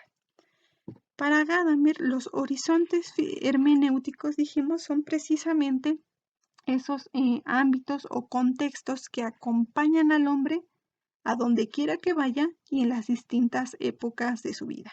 Es el horizonte que está anclado al hombre necesariamente y que lo condiciona. Aquí será importante entonces referir, ¿verdad? A lo que nosotros pensamos cuando estamos atendiendo al término horizonte. Usualmente pensamos en el horizonte cuando referimos a pues aquello que está allá a lo lejano, ¿no? Las montañas, lo que se ve en lo más lejano, en lo más distante. Y nosotros sabemos que si nosotros nos marcamos dónde está el horizonte y empezamos a caminar hacia él, el horizonte se va, por así decirlo, se va moviendo. A medida que nosotros nos movemos, el horizonte se mueve. Es decir, el centro de esa perspectiva somos nosotros. Si nosotros nos movemos, lo que es el horizonte para nosotros se mueve. El horizonte siempre es relacional al hombre, relacional al sujeto que está percibiendo el horizonte.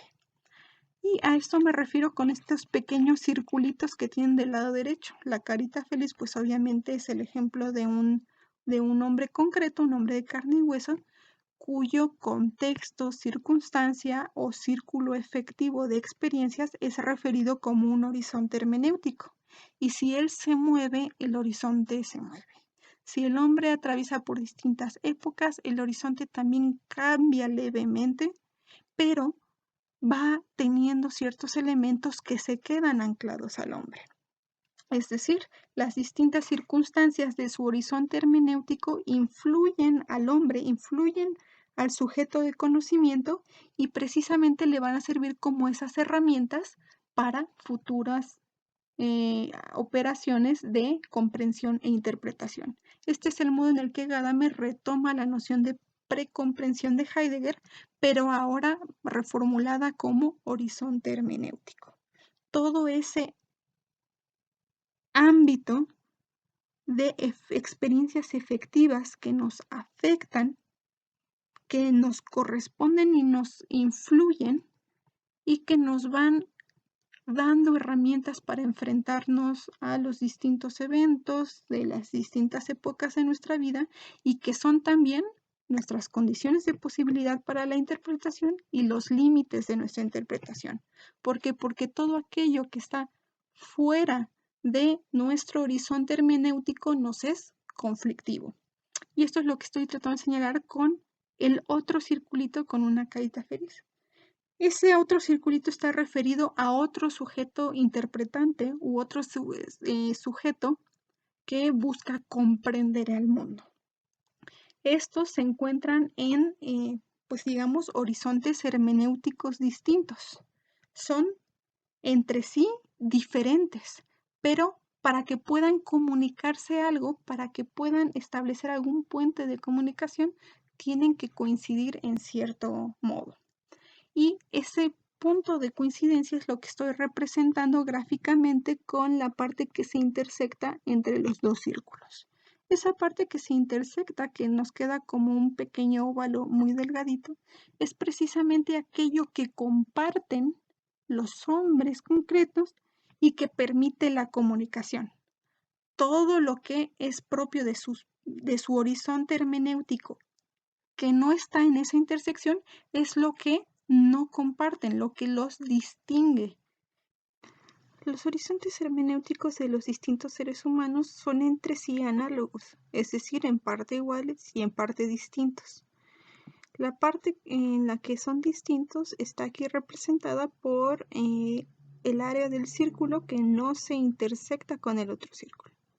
Y la parte en la que son iguales está representada precisamente por la intersección o la parte donde se yuxtaponen los dos círculos. La parte que se comparte entre los distintos horizontes hermenéuticos de los seres humanos refiere precisamente a aquellas características de su formación, de su historia de vida, las características de su contexto histórico, de su ámbito regional específico, que no comparte con aquella otra persona con la que está comunicándose, con la que está estableciendo una relación de diálogo. Mientras que la parte que se intersecta, es decir, lo que comparten, refiere a todos esos elementos comunes que permiten la comunicación y la transmisión de un mensaje. Puede ser el lenguaje, el sentido que se atribuye a ciertos signos o símbolos y señas puede referir a los conocimientos culturales que les vienen de pertenecer a un núcleo cultural específico. Puede referir a ciertos conocimientos científicos, teóricos, prácticos, etcétera, todo aquello que permita la comunicación. Mientras más cosas compartamos con nuestro dialogante, más fácil nos será transmitirle un mensaje. En cambio, si compartimos con ellos pocos elementos, se dificultará la labor de la interpretación. Si yo intento transmitir un mensaje en un lenguaje que no es conocido ni manejado por mi dialogante, por mi interlocutor, es difícil que éste reciba el mensaje adecuadamente y necesitará realizar una labor de traducción que va a dificultar su proceso. Si intento como intérprete leer y comprender la obra de un autor que vivió en otra época muy distante o en una región del mundo muy distinta de aquella donde yo vivo, esta labor de interpretación se dificultará, pero no se hace imposible, solamente más difícil.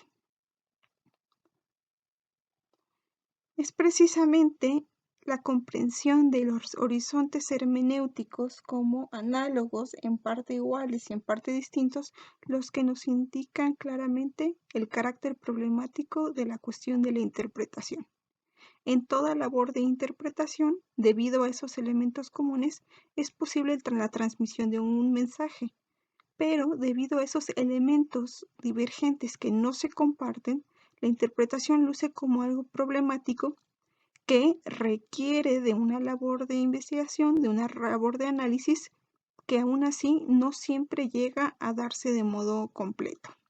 Es decir, no hay una sola interpretación de los textos o los documentos, sino múltiples interpretaciones. Esto lo vamos a ver de modo más claro en unos segundos. Precisamente en esos elementos comunes, en esa parte de intersección entre los distintos horizontes hermenéuticos, es donde se posiciona el documento o texto o objeto al que se atribuye sentido y significado y que es susceptible de interpretación.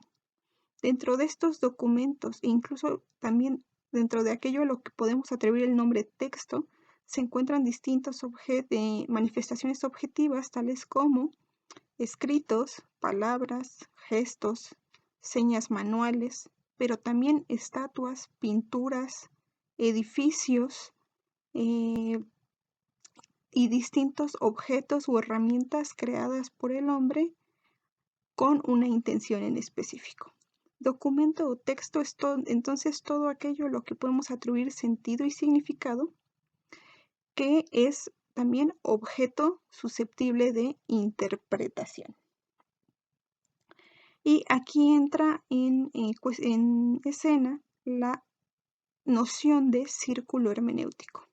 El círculo hermenéutico refiere a la relación de compenetración entre distintos horizontes hermenéuticos particulares y refiere a la relación bilateral que se establece entre ellos cuando entran en contacto.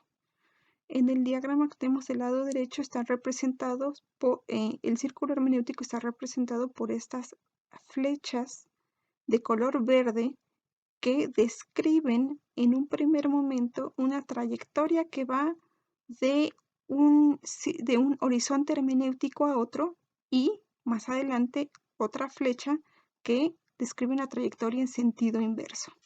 Si se fijan, están representando dos momentos de mutua influencia entre los horizontes hermenéuticos. Es decir, establece una relación bilateral entre los horizontes hermenéuticos que están entrando en contacto entre sí a través de un documento o texto que contiene cierto mensaje a ser transmitido. En el primer movimiento entendemos que aquello que se busca transmitir en el mensaje, aquello que se busca dar a conocer en el texto o en el documento, está condicionado por las características específicas del horizonte hermenéutico del creador del mensaje. Es decir, todo lo que produce el creador del mensaje está influido, condicionado y a la vez posibilitado por su historia de vida, por su formación intelectual, por sus valores, por su lenguaje, su cultura, etc. Y esto es algo que tiene que tomar en cuenta el intérprete o receptor del mensaje, que en este lado podríamos decir es la carita feliz que tenemos del lado derecho, lo tiene que tener en cuenta a la hora de acercarse a un documento y texto y tratar de interpretarlo. Tiene que leer ese texto tratando de pensar en el contexto de creación del mismo, las situaciones y circunstancias que influyeron sobre aquel que lo creó. Hasta aquí estamos refiriendo a la idea más básica de la interpretación, que todo aquello que interpretamos o leemos tiene que ser leído a la luz de su propio tiempo. Sin embargo, lo que Gadamer refiere con la idea de círculo hermenéutico es que nuestra propia labor de interpretación, cuando nosotros somos los receptores del mensaje, está condicionada y posibilitada por las características de nuestro propio horizonte hermenéutico. Es decir, podemos interpretar y atribuir sentido a un texto o documento en tanto nosotros también estamos condicionados y posibilitados para la interpretación por nuestra historia de vida, nuestra formación intelectual, nuestro sistema de creencias y valores, nuestro lenguaje y nuestra cultura. Es decir, y aquí estamos refiriendo a la flecha que está en la parte inferior, el horizonte hermenéutico del intérprete, de aquel que recibe el mensaje, también influye en la labor de la interpretación y también tiene que ser tomada en cuenta. Pongamos un ejemplo. Nosotros que trabajamos importantemente sobre una línea aristotélico-tomista, tenemos que tomar en cuenta cuando nos aproximamos y leemos la obra de Aristóteles que ésta fue creada en un contexto de producción específico. Es decir, fue creada por un ser humano concreto, Aristóteles, que se vio afectado por las condiciones específicas de su horizonte hermenéutico. En esas obras o en esos documentos se manifiesta de algún modo la historia de vida de Aristóteles, su formación intelectual, su cultura, su lenguaje, etc. Todo lo que acompaña, condiciona como un prejuicio a su labor productiva. Esto es lo que ustedes realizan en su labor de tesis en el primer capítulo. Contextualizan la obra que están atendiendo de Aristóteles. Sin embargo, no tenemos que perder de vista que están en una relación bilateral a la hora de interpretar los textos aristotélicos. Ustedes están leyendo a Aristóteles a la luz de su propia formación, de sus propias influencias e intereses filosóficos a través de los condicionamientos culturales de su propio lenguaje y de su propia región y época en específico, y están leyendo a Aristóteles a la luz precisamente también de sus propios intereses, preocupaciones y problemáticas personales y también intelectuales. Esos elementos personales, esas características propias de su horizonte hermenéutico van a influir en el modo en el que interpretan, reciben y analizan la obra de Aristóteles. Es decir, tienen que tomar en cuenta no solamente el contexto de creación del mensaje, es decir, el horizonte hermenéutico de Aristóteles, sino también el contexto de análisis e interpretación del mensaje. Es decir, su horizonte hermenéutico, el de ustedes, el que les es propio. Al hacer esto, nos damos cuenta que toda interpretación está condicionada por un horizonte hermenéutico específico, pero también está anclada a ese horizonte hermenéutico específico. Hay tantas interpretaciones como horizontes hermenéuticos existen. Es decir, todos leemos los distintos textos y documentos de acuerdo a lo que caracteriza nuestra propia experiencia de vida y nuestro propio contexto de interpretación. No existe una sola interpretación acabada de los textos aristotélicos. No existe una sola interpretación que se diga es la verdadera y todas las demás erróneas. Sin embargo, Gadamer sostiene que es necesario es necesario evitar el relativismo, evitar la postura del todo vale. Mi interpretación es tan buena como cualquiera. La interpretación de alguien que jamás ha recibido formación filosófica, ni sabe quién es Aristóteles, ni sabe cuáles son los temas que le interesaron, es tan válida como la del especialista que lleva 30, 40 años estudiando Aristóteles. Tampoco hay que caer en el relativismo del todo vale, ni en el univocismo de solo una interpretación vale. Hay que buscar de nuevo algo que medie entre la pluralidad de interpretaciones posibles, tantas como sujetos interpretantes hay, mediar entre esto y la idea de que Aristóteles trató de comunicar algo específico y concreto en sus obras y que existe en sus textos una verdad casi acabada, por así decirlo. Muy bien, pues hasta aquí entonces hemos visto cómo la noción de comprensión de Dilthey fue recuperada por Heidegger, quien la reformuló como precomprensión y señaló que el ser ahí, para utilizar los términos heideggerianos, no actúa frente al mundo como una hoja en blanco, sino como un ser que está cargado de ideas, que está, digamos, acompañado por prejuicios e ideas preconcebidas que le sirven como herramientas para comprender el mundo. Será Gadamer quien, de nuevo, retome esto, lo reformule, lo radicalice y establezca estas ideas que señaláramos horizontes y círculo hermenéuticos para referir exactamente la relación compleja que existe cuando dos o más horizontes hermenéuticos entran en contacto entre sí y para referir exactamente la complejidad del problema de la interpretación.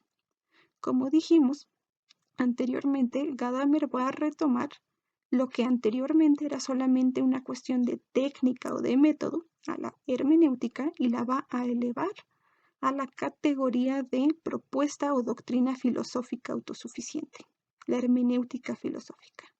Pues Gadamer sostiene que esta idea del hombre como situado en un horizonte hermenéutico que entra en contacto con el mundo a través de las condiciones de ese horizonte, que sirven a la vez como límites y condiciones de posibilidad de su experiencia del mundo, es lo que no solo caracteriza al hombre, sino que también es lo que caracteriza su apertura al mundo. De tal modo que la cuestión hermenéutica está imbricada íntimamente en la naturaleza humana.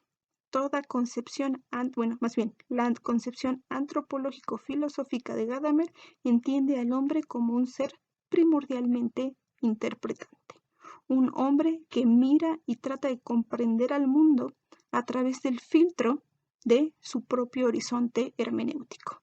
Y en ese tratar de comprenderlo siempre gana algo, logra comprender algo, pero también algo se le escapa, no logra comprenderlo todo. Y para poder acrecentar su conocimiento y posibilitar su mejor comprensión del mundo y de sí mismo, requiere de la acción conjunta, de la labor con los otros, cosa que implica, de nuevo, una acción problemática en tanto es necesario mediar entre esos horizontes hermenéuticos. Pues hasta aquí llegamos al final de nuestra sesión de esta semana, que versó sobre Martin Heidegger y su propuesta sobre el tiempo originario, que se opone a la noción vulgar del tiempo como dividido en periodos perfectamente delimitables, y que refiere al pasado y al futuro como ámbitos del tiempo que ya no son y que todavía no son. En esta sesión, como verán, tratamos de enlazar un poco lo que habíamos visto en sesiones pasadas al recoger la idea de comprensión de Dilthey, y vimos cómo está engarzado posteriormente con la propuesta de Hans-Georg Gadamer a través de estas dos nociones, horizonte hermenéutico y círculos hermenéuticos. Esta sesión no es solamente la sesión de nuestra semana, sino también la última sesión de nuestro semestre y la última sesión de la asignatura Filosofía de la Historia. Con esto, entonces, damos fin a las sesiones propias de nuestra asignatura y redondeamos nuestro programa del semestre, en el cual iniciamos, como ustedes recordarán, atendiendo a cuestiones generales acerca de la historia y de la filosofía de la historia. Tratamos acerca del método y objeto de estudio de la historia en general. Después atendimos a qué es la filosofía de la historia, sus distintas versiones, que son filosofía especulativa de la historia y filosofía crítica de la historia. Después de eso, atendimos a algunos de los representantes más importantes de la filosofía especulativa de la historia, siendo el padre de esta vertiente San Agustín. Después de él atendimos a Jean Battista Vico, Immanuel Kant, Hegel y finalmente Comte. Posteriormente, revisamos algunos de los representantes más importantes de la filosofía crítica de la historia, aquella que versa sobre la historia como disciplina de investigación y se pregunta por ella sobre todo metodológicamente. Y aquí fue donde insertamos la propuesta de Wilhelm Dilthey, Wilhelm Windelband, Heinrich Rickert, y con eso volvíamos al inicio con la lectura de ciertos extractos de la obra de Walsh, quien, recordarán al inicio, es el que recupera toda esta discusión acerca de la naturaleza del conocimiento histórico, la compila y nos muestra claramente cuál es el estatus actual de esa problemática. Dejando atrás la filosofía especulativa de la historia, la filosofía crítica de la historia, vimos uno de los pensadores más importantes que han pensado ya no sobre la historia o sobre el conocimiento histórico, sino sobre la temporalidad, como una de las categorías más importantes de la filosofía, pues es precisamente la que permite pensar sobre el ser, sobre el problema fundamental filosófico, el ser y su sentido. Ese filósofo fue precisamente Heidegger y logramos conectarlo con algunos puntos de la propuesta de Hans-Georg Gadamer. Con esto, como dijimos, terminamos los tópicos más importantes de nuestra asignatura y llegamos a el fin de nuestras sesiones. Les agradezco mucho por pues, haber estado escuchando estos videos, por todo el tiempo que pasamos juntos en el salón de clases. Les agradezco su disciplina, su interés, su entusiasmo en general. Y pues espero que si todo sigue como hasta ahora y Dios mediante, poder verlos pronto en el salón de clases en la que sería nuestra próxima asignatura, Filosofía de la Cultura. Y me gustaría pues irles avisando que espero que hayan puesto bastante atención en los tópicos de esta asignatura, Filosofía de la Historia, ya que la que vamos a tener después, Filosofía de la Cultura, está íntimamente relacionada con esta. Son varios los pensadores y los tópicos que sirven para las reflexiones propias tanto de la filosofía de la historia como la filosofía de la cultura. Entonces, todo lo que han leído hasta aquí, hasta ahora, les va a servir mucho para el próximo semestre. No tiren sus tareas al bote de la basura, no borren sus archivos, les van a servir para lo que veremos el próximo semestre si Dios quiere. Pues les agradezco por todo, les mando un abrazo a cada uno de ustedes. Espero que a que tengan ya una rutina de trabajo, que estén tranquilos, seguros, que puedan trabajar pues con calma, ordenadamente, sacar adelante este fin de semestre y esperemos que la situación general de la contingencia sanitaria mejore para que pues no solo nosotros, sino todos podamos estar más tranquilos, más sanos, más seguros y pues sobre todo nosotros nos podamos ver pronto y platicar. Les mando un abrazo. Hasta luego.